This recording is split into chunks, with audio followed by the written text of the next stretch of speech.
Good day, children. In our last lesson, we studied about the applications of electrolysis. I had given you, to recapitulate, I had given you a few important conditions which need to be fulfilled for electroplating. Today I am going to take a few examples to explain you the process of electroplating practically. Now the first one is electroplating of a spoon or any other article with nickel. Alright, so nickel is to be covered over the spoon which is made up of anything. Now as the conditions go, suppose this is the article or the spoon. This will be connected to the negative terminal of the battery so that it acts as a cathode. And the nickel which has to be plated over the spoon, a thick block of nickel will be taken and it will be connected to the positive terminal of the battery and it will act as the anode. The electrolyte must contain nickel into it, so we will take aqueous solution of nickel sulfate. Aqueous solution means a saturated solution of nickel sulfate will be taken as an electrolyte. Okay. Now all the conditions are fulfilled, a direct current is taken, the article is absolutely clean and all the required conditions are done. So when the switch is put on, the electric current begins to flow. What will be the overall reaction? Last time I told you whatever is present in the electrolyte, everything is going to dissociate. So nickel sulfate is going to dissociate into nickel ions and sulfate ions. Similarly, water is going to dissociate into H ions and OH ions. Now these are the two which are present as the positive ions and these are the two which are present as negative ions. The positive ions will be moving towards the cathode. Out of the two, nickel, which will accept 2 electrons and it will form nickel metal. Now where is this process going on? On the cathode. And what is the cathode? The article. So whatever nickel ions are present in the electrolyte, they will move towards the electrode and the spoon will be nicely coated over by the nickel. Now on the anode, nickel happens to be an active electrode. So nickel, see, both sulfate and hydroxy will be moving towards the anode. But before either of them can discharge, the nickel itself will begin to ionize and it will start coming into the electrolyte.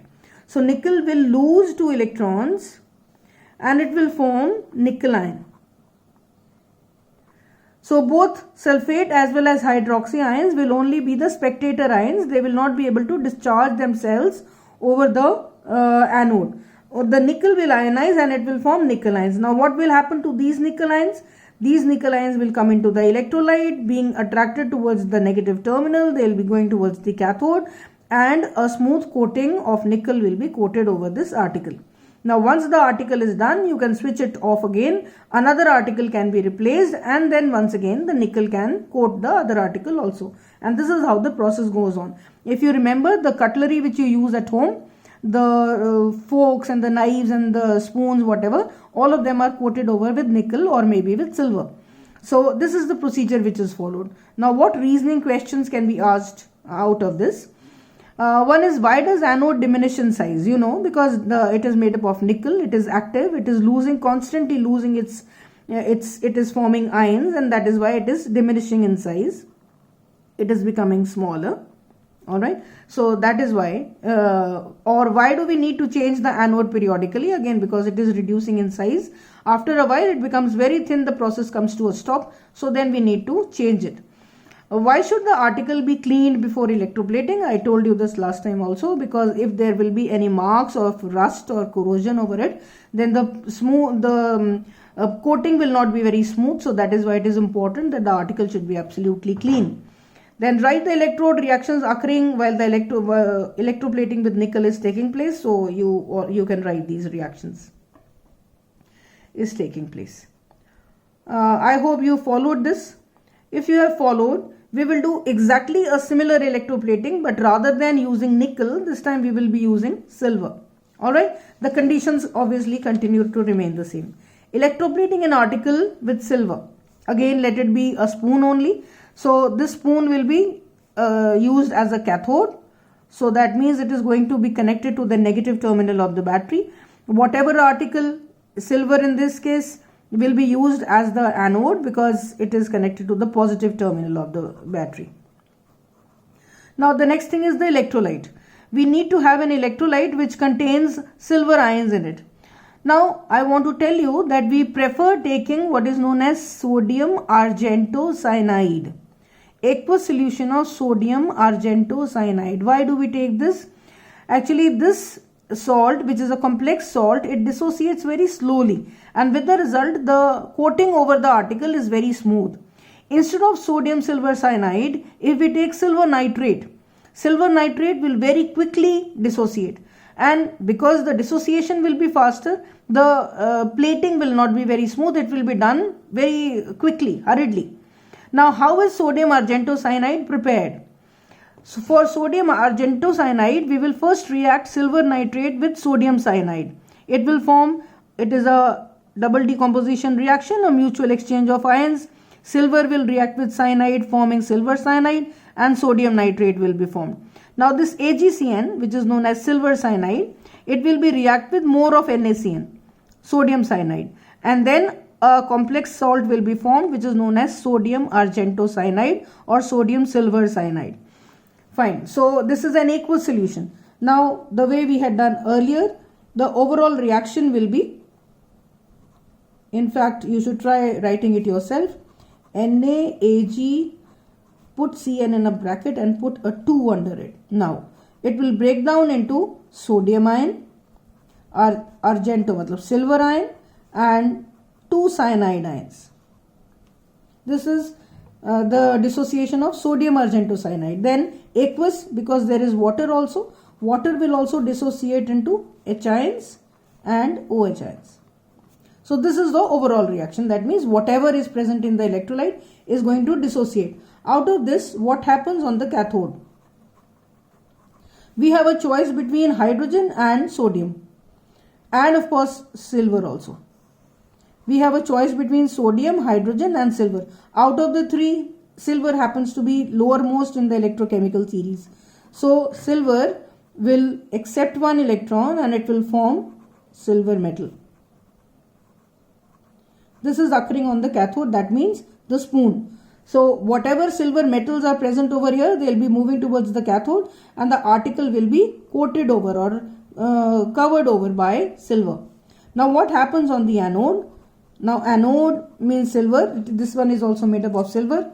So this is an active electrode, so Ag will lose one electron and it will form a silver ion.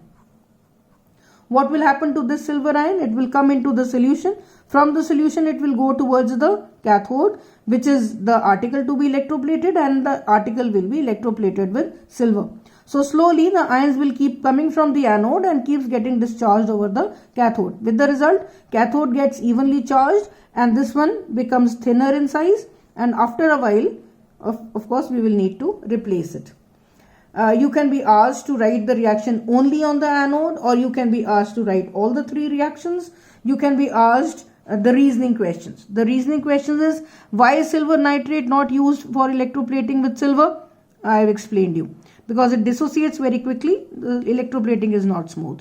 How is sodium argentocyanide prepared? I have done both the reactions with you. Why does anode diminish in size? Because it is constantly being used and getting coated over the anode. So this was regarding electroplating.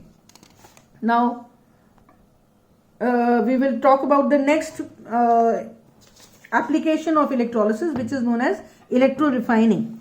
Refining, as I told you earlier, is the purification. Purification of the metal using the technique of electrolysis is known as electrorefining of metals. I have taken an example of electrorefining of copper. Now which other metals can be electrorefined? For electrorefining, the metals which are generally refined by electrolysis are zinc, lead, copper, mercury and silver. So these are the metals which are refined by electrolysis. Now what we do is, suppose we are refining copper metal, a very thin foil of copper will be taken and it will be connected to the negative terminal of the battery, which will act as a cathode. And the impure block which has to be refined, that will be taken as a thick block and it will be connected to the positive terminal, so it will act as the anode. And as the condition earlier, the electrolyte must contain the copper ions into it. So let it be aqueous copper sulfate only, and as I told you earlier, it can be acidified a little to prevent the hydrolysis as well as to hasten the process. Now, what is the overall reaction? Overall reaction is, you see what I am writing later on. First try writing it yourself. First, copper sulfate is going to dissociate into copper ions and sulfate ions. Similarly, water is going to dissociate into H ions and hydroxy ions.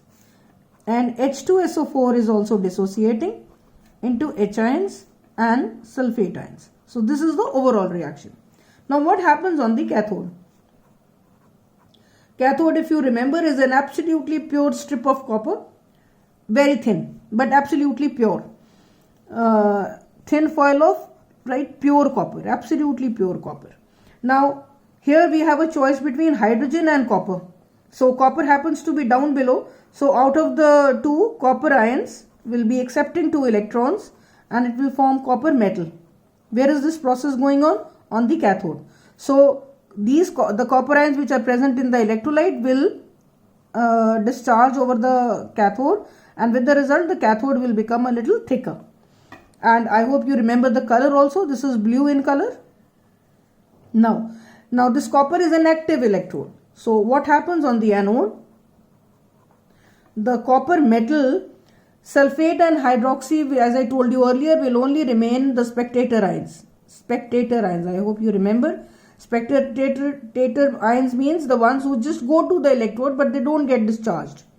So which are the spectator ions over here? Both hydroxy and sulfate are the spectator ions. Now here copper will lose 2 electrons and it will form copper ion. What will happen to these copper ions? They will come into the electrolyte and they will discharge over the cathode, making the cathode thicker, and this one is absolutely pure copper. See children, you will show the original size of the electrode, or whichever electrode, cathode or anode, with a straight line, and after gaining the mass, when it becomes thicker, you will show that with a dotted line. Similarly here also, this one is diminishing in size, so you will show it with a dotted line, that initially it was a thick block and later on it becomes thin. So copper keeps coming into the electrolyte, so the color of the solution is retained, it continues to remain blue, and this gets thicker. This is a very important observation and they can also ask you as a reasoning. Now what happens to the impurities which are present in this anode or the thick block, this impure block of copper?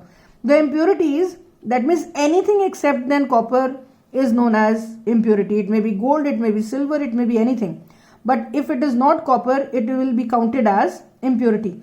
Those impurities, they just keep on falling down and they form a heap over here. Now this heap is known as anode mud. It is known as anode mud. Mud we are calling it because for this process, this is an impurity. And because it is depositing just below the anode, that is why it is known as anode mud. Now as I told you here, it may contain silver, it may contain gold, it may contain zinc or any other metal which is otherwise of great importance. Anyway, you remove the mud and you do whatever you want to do with it. But for this process, it was not required. So that is why we call it mud. Okay, so this was the process. What are the observations made over here? You will say that the cathode gets thicker, anode becomes thinner, anode mud is seen to be collecting over here, and the color of the electrolyte continues to be blue. The reasoning questions: which metals are generally refined by electrolysis? Zinc, lead, copper, mercury and silver.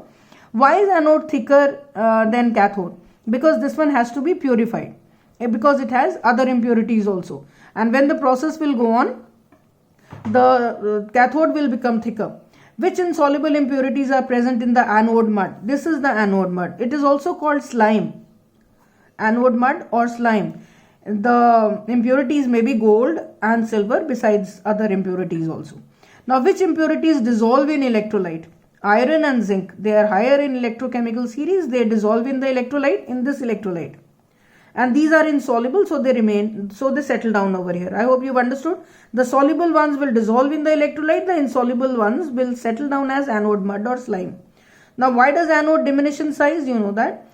Because it is active, it participates in the process, it ionizes to give the copper ions. So we need to change it periodically. Why do we need to change it periodically? Because it is constantly becoming smaller and smaller. So this was regarding the electrorefining of metals. Alright children, so this should be all for today. I'll be giving you some questions from what we've done today. If you have followed, very good. Otherwise, you can talk to me or consult me again. And please do the questions in your copies the way you are doing it earlier. Alright children, have a good day. God bless you.